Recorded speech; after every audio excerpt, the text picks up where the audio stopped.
I'm not going to be holding both of these for the whole length of this video, but per the title, per the thumbnail, today we are talking about SE DGT versus SE McCarty 594. What's the differences? If you're looking at both of them, which should you try first or go with?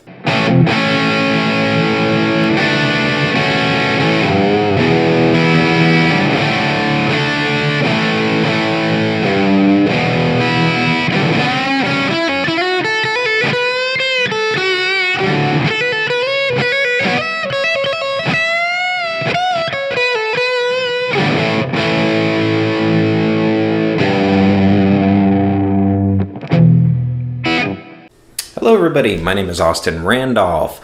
Before I get going, if you like what I do, subscribe to the... Ooh, my hair is puffy. Subscribe to the channel, it helps me out a lot. And it just, gives me the ability to keep doing this. I'm having fun doing this, but it gives me the ability to keep doing this. And as far as like the other apps go, follow me on Instagram, follow me on TikTok. Is TikTok still going to be around? Who knows? It's a Supreme Court, but who knows?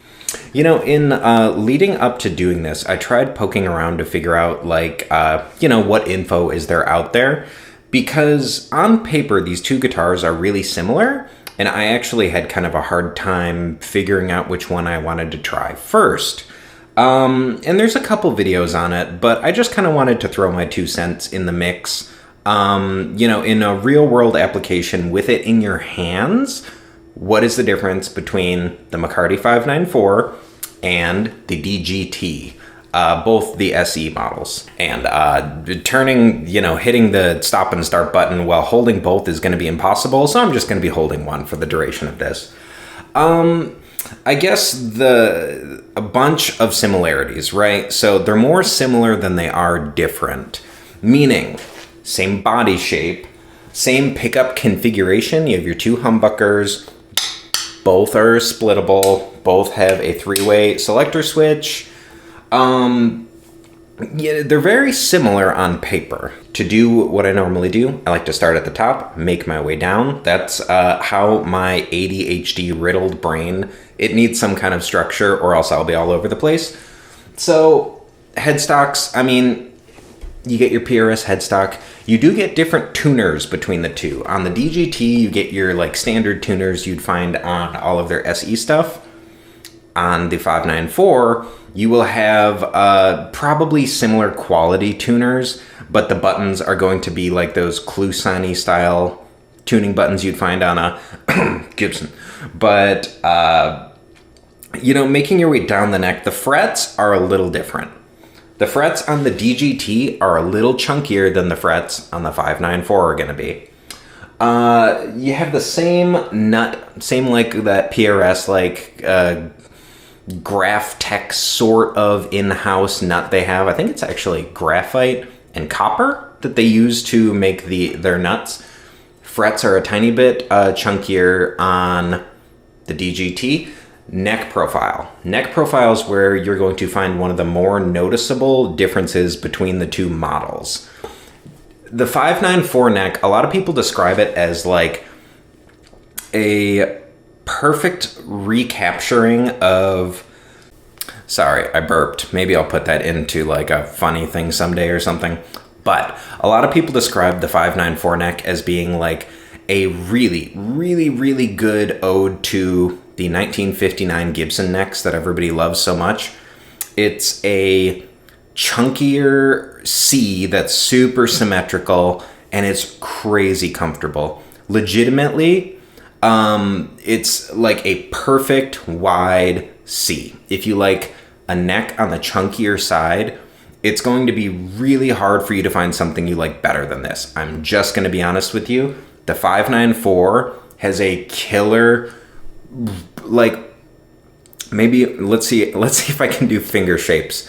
Where the 594 looks like this, the DGT looks kind of like this. On the DGT, it's still a chunkier neck, but it is going to be narrower. So it's going to be narrower. It's going to have a more pronounced dip toward the bottom. I'd say they're about the same as far as depth of the neck goes. So you're squeezing a bigger change into a narrower area. it's going to feel a little more pronounced. I don't think one is better than the other. I think that is total personal preference. I really, really would recommend you get your hands on both and just go with which one speaks to you. Little different though. One's not better than the other.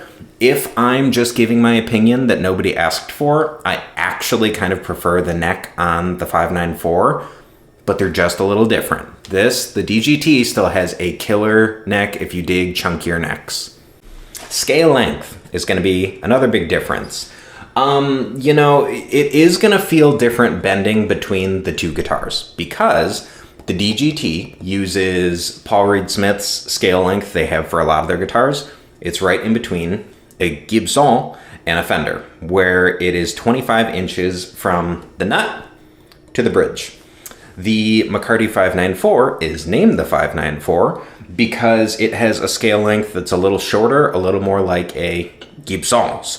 So bending is going to feel a little bit, I don't like saying easier or not easy, because if you're like me and what you default to playing is a Strat with 10 gauge strings on it, then neither of them feel difficult. They both feel really nice to bend on, but the 594 is going to be easier to bend on. If you string your guitar with like 11s or 12s, if that's your thing, then maybe the 594 would be better for you. Something with a little less tension in between the nut and the bridge. Usually it's a good idea to shorten that distance if you're going to hang some like crazy, internet cables on it or whatever, whatever the expression is. But the scale length does feel different between the two. These are all little differences that we're talking about between these guitars. Again, more in common than they have different. And they have the same body shape, which is, Paul Reed Smith's thing, right? That's how you identify it. The control layout is kind of wonky on the DGT, whereas in the McCarty, you get the four knobs that you are accustomed to seeing on all of your Gibbos, where you have volume, volume, tone, tone. In this, you have 2 volumes and 1 master tone. Both, like I said, have coil splitting. Both have a 3-way selector switch. The pickups are different between the two. They're, when you dig into like descriptions on websites, pickups always get kind of vague in their descriptions because, frankly, I think if they went into the technicalities, nobody would understand what they were talking about.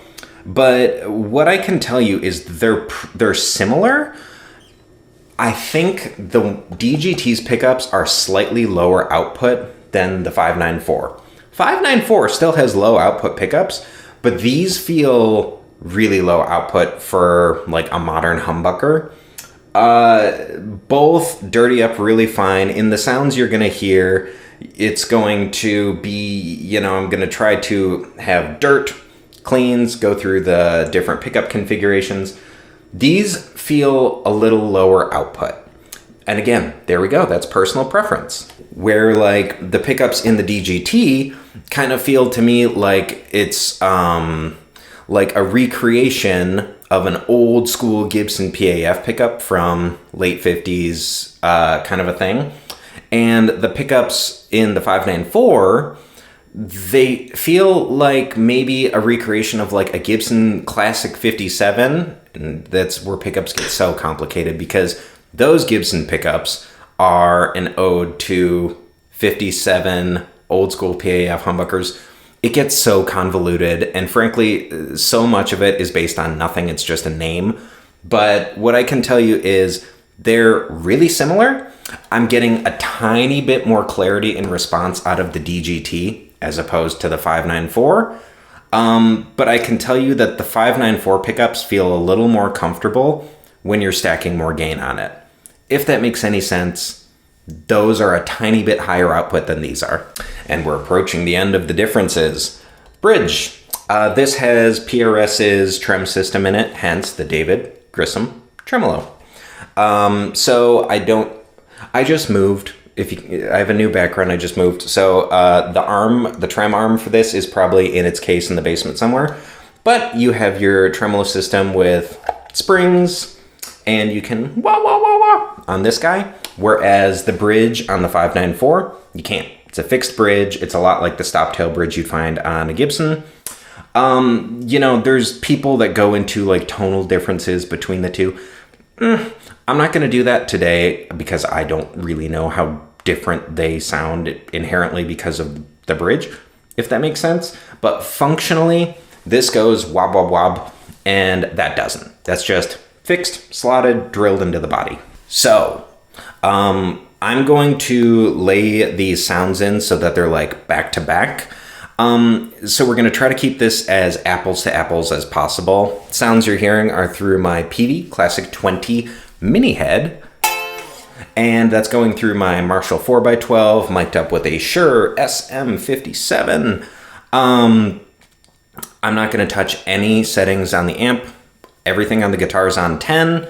We're going to go through sounds, and then we'll wrap up at the end.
So listening back to it, they were closer than I thought they would be, if I'm being totally honest with you. So this is one of those not fun parts where, for me, sitting here, it's like, wow, man, I don't know if somebody in a crowd would be able to hear a difference, if I'm just being totally honest. There are subtle differences. Like I said, I think the DGT is a little more responsive, a little crispier, a little snappier, especially in the cleans. However, on the other hand, I think the 594 is, again, most of these differences are in the cleans that I heard, a little warmer, a little more rounded, a little softer, if those adjectives make sense. So kind of back to the beginning, they're more similar then they are different. They operate at a similar price point. It's really kind of just a matter of, at least in my eyes, is there a finish on either of them that you love that like breaks the deal for you and you must have it? For me, the answer is yes. I think this looks so good in a gold top. I love the crescent moon inlays that come on the gold top. And I love like the chunkier frets on this. I love low output pickups, so they're both that for me. They have so much in common, but for me, I love a gold top. I'm a sucker for a gold top. At heart, I'm like a 74-year-old man. But, you know, for somebody else, they can see that like charcoal gray with the flame top in it and go, ooh, that looks good. Or the burst. They both come in a burst, but like, my point is, if there's one trait over the other that you see and you favor that thing with your eyeballs, I would go with that one. And just because they're so similar, play both. I really encourage you to play both. They're a little different, but they're so similar, even in the neck shape, that even though the DGT is a little narrower, I would never pick up both of these and go, well, God, that's just a deal breaker. It's 4 millimeters more narrow of a fretboard. How am I supposed to play anything? Like, they're both great necks. They both sound great. They both play great. So it's really, really for me a matter of pick your favorite color, or if you know you hate PRS's scale length, that helps make your decision too. If you're in my camp where you're like, I don't really know enough about the brand, I've gotten to try both. I think I like this one more. I think I like the DGT more. I don't know if it's because of the gold top. I don't know if it's because the pickups are a little clearer in the cleans. That's what I'm hearing. But I highly encourage you to try both. This is where I'm going to get scummy. I'm going to have links in the description down below. They're my Sweetwater affiliate links. If you guys have been shopping for one of these, feel free to use those to make your purchase, and I get a little something something. But that's really all I got, man. I mean, I went through all the differences that I have noticed, I can think of, that I can hear. Do you have both? Do you have one or the other? Did you go to a guitar store, you played both, and you made your decision based on a factor that I didn't talk about? Please let me know in the comments. And until next time, everybody, I am super stoked that this was my introduction to the PRS brand. These two guitars, they're both so good. You really can't go wrong with either. Like I said, let me know what you think in the comments about one or the other. Sub if you liked the video, and until next time, everybody, see you later.